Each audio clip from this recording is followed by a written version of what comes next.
This was put forward on January 11th, 2023. And let's look at this. This was to doctors, physicians, nurses.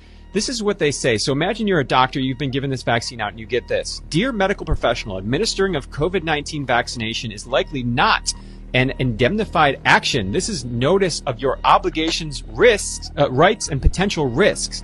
And it goes on to say, on the 2nd July 2021 and 28 August 2021, the former federal government announced a proposed medical indemnity scheme for health professionals administering the COVID-19 vaccines.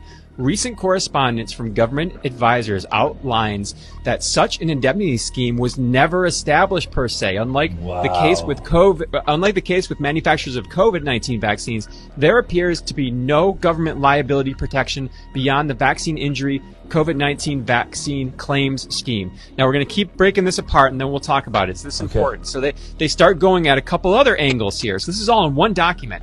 Government and AHPRA correspondence outline practitioners' obligations to obtain informed consent. So they're saying, hey, by the way, you need to get informed consent, and this is what that looked like. Consent to be legally valid, it must be given voluntarily in the absence of undue pressure, coercion, or manipulation. It can only be given after the potential risks and benefits of the relevant vaccine, the risks of not having it, and any alternative options have been explained to the person. Not a lot of that going on. Wow. But then it says this. Hey, remember that informed consent we told you had to give people? Oh, by the way, you're also being threatened by your boards for misinformation. So you better walk that tightrope. It says the 9 March 2021 joint statement by AHPRA and national boards threaten regulatory action, quote, for anti-vaccine messages and professional health practices and any promotion of anti-vaccination claims, including on social media. Regardless, evidence from reputable sources demonstrates that COVID-19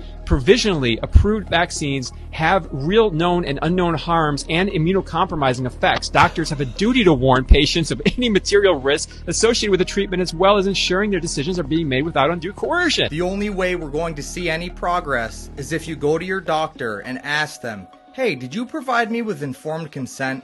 And if you know they didn't, ask, why didn't you provide me with informed consent? And then you say to them, hey, I think I may have to sue you for this.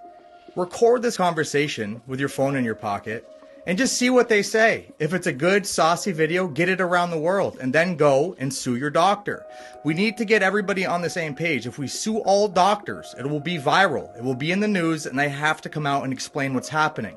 They did not provide you with informed consent. If you were vaccinated, you're damaged, and you're scared, then you absolutely need to do this. This is your only course of action to get anything back from what happened to you.